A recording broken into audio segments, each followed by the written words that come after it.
John, you might. All right. Well, welcome. Welcome back. We were out last month, and now we're here for our first meeting for the year. We appreciate you all coming here. My name's John Mudd. I'm the president and chair of this meeting. I'm Bill Otterson, the vice president. And Sharon Jaspers, the director of community services. Eugene Sinigalliano, beautification director. As you all know, we're pretty hot on this homeless issue. Well, I appreciate you're inviting me to come and speak. I've been here, I think, once or twice over the last few years, and John and I have been in touch recently about the conditions in the street with the encampments, and I really appreciate the tone that's been set by John's communication, because as we've been saying, as uncomfortable as it is for us to see people who are out there on the street, we have to remember it's much more comfortable for them, much more uncomfortable for them. And if we really want to create an environment that works for all of us, it needs to work for them as well as for us. Because pushing them aside just means we don't see them. It doesn't mean that they're not struggling. So my organization does many things. I mean, we address homelessness in many ways. We work with religious leaders throughout the city and throughout the state. We work directly with homeless people and try and develop support systems. In fact, I just came from a meeting of an alumni support group, because we have programs that help people kind of get back on their feet and help them reestablish their lives. But in addition to that, and I think even more importantly in many ways, is we work on public policies that will help produce housing and help prevent homelessness.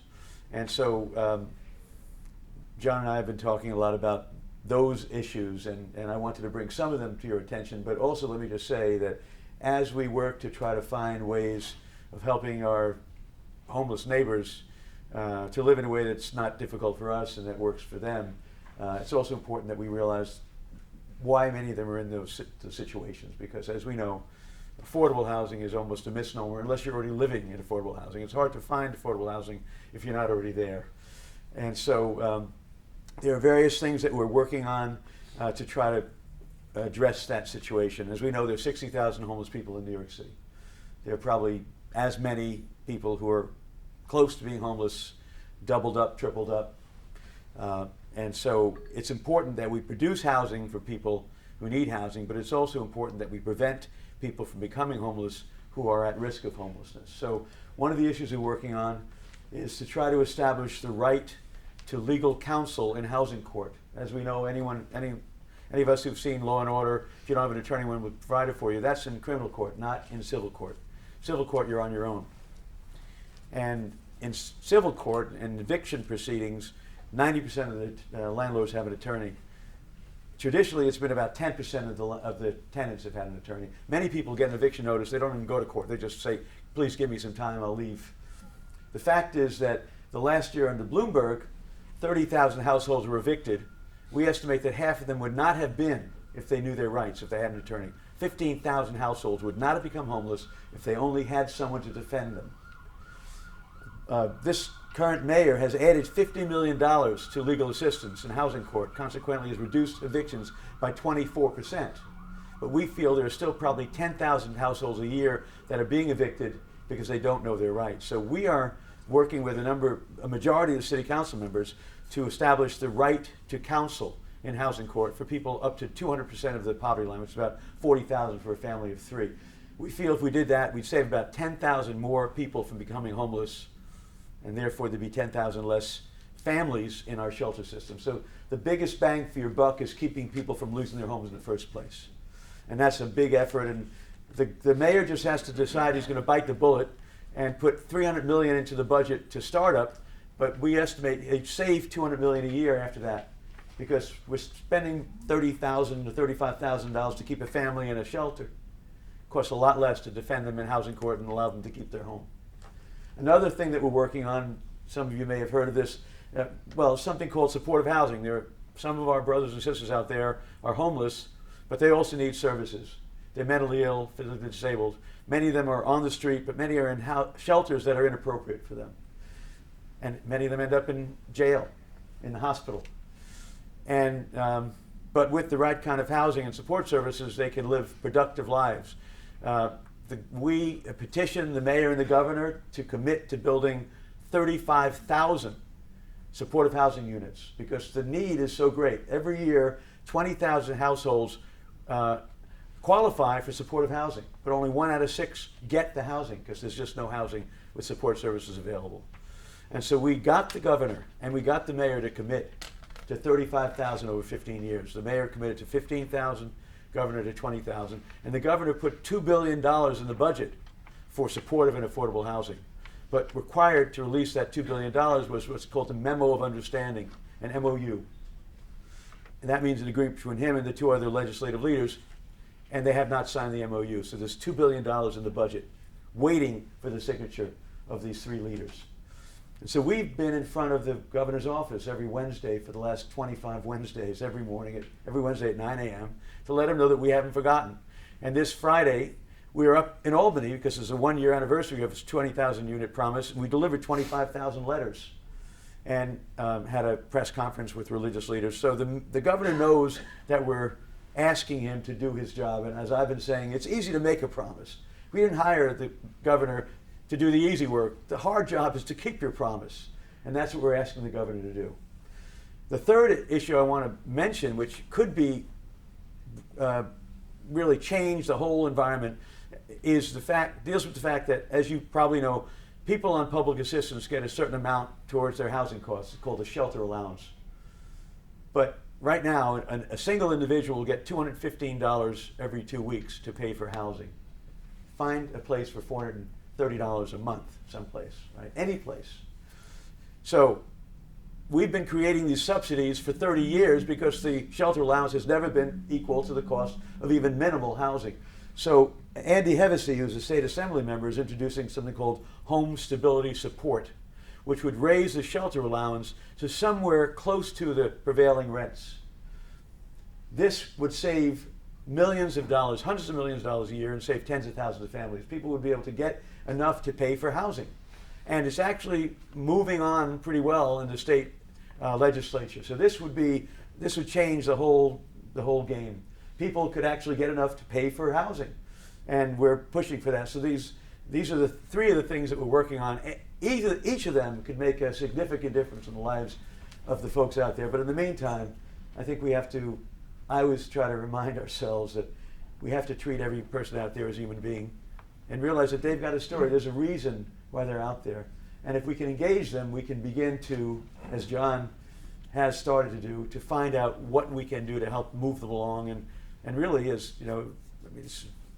to keep hope alive, to keep them hoping and tell them we're working, and eventually there will be an answer. It may take a long time, but eventually there'll be an answer. I mean, there are 60,000 homeless people, but I know the number we looked at a few years ago was there are over 110,000 people who came to the city looking for shelter. So not everyone who's homeless stays homeless. Sadly, the lengths of time are longer and longer, but we are making progress, just not nearly enough. But we have to let these folks know that there is help for them, and we're working to try to help them find a way that they can live like we all deserve to live.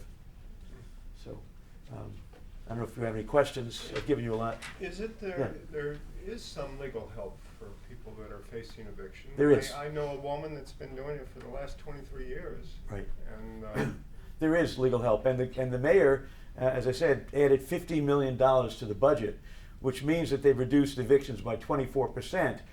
They say that anyone who really needs legal help, who's in trouble, we will help them. But our friends in the legal aid community tell us that they still can't help everyone who needs help. They have to do triage. They have to decide who can really be helped, who can't be. no, I understand, but you had said there wasn't. No, there is. But it's not a right. So in criminal court, you have a right to an attorney. In housing court, you get one. But that organization provides this. Yeah, right. Legal aid and legal services for New York, and they've done a great job. Until this mayor, frankly, lawyers were telling me that most of the time that was spent deciding who they could help, because they just could help so few of the people in need. Now they're doing a little better, and we applaud the mayor for doing it. We just think that we need to go one step beyond and make sure that, and frankly, if landlords who are bringing someone to housing court knew that that their tenant would have an attorney, many of these suits would not even be brought, because they'd realize they'd be fought in court and they wouldn't win. So we expect that those numbers would go down tremendously if landlords knew that they were going to have someone on the other side. Or if there's a rule that if the tenant doesn't have a lawyer, the landlord's not allowed to have one either. Well, that would be an interesting rule, wouldn't it? That might have a problem with the Constitution. Yes, the question was, isn't there legal help being provided? Yes, but not nearly enough. That, right?